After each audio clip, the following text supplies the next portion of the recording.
MIT technology review Pakistan के news studio में खुशामदीद। मैं हूं आपका मेज़बान GM शाह। न्यूज़ राउंडअप का आगाज़ करते हैं।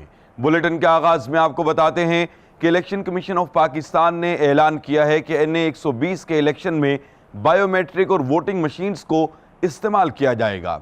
इलेक्शन कमीशन वोटर्स के फिंगर इंप्रेशन का डाटा हासिल करने के लिए नादरा से राब्ता करेगा। बताया जा रहा है कि इंतखाब के दौरान 100 बायोमेट्रिक और इलेक्ट्रॉनिक मशीनें इस्तेमाल की जाएंगी। और अब आपको बताते हैं कि माहिरीन ने मसल्स को रिलैक्स करने के लिए डिवाइस तैयार की है। ये डिवाइस मसल्स पर ज़र्ब लगाते हुए वाइब्रेशन पैदा करती है, जिसकी बदौलत खून का बहाव बेहतर हो जाता है और नतीजे में मसल्स को दर्द से निजात मिल जाती है। माहिरीन का कहना है कि ये डिवाइस खास तौर पर खिलाड़ियों के लिए तैयार की गई है। इस डिवाइस को देयर गन के नाम से मंसूब किया गया है।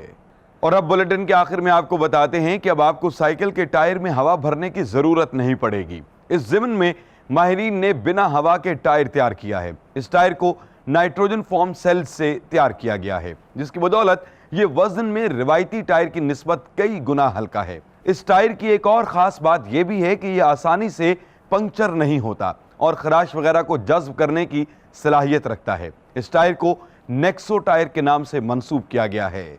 इसके साथ ही MIT टेक्नोलॉजी रिव्यू पाकिस्तान के न्यूज़ स्टूडियो से अपने मेज़बान GM शाह को इजाज़त दीजिए। अल्लाह निगहबान।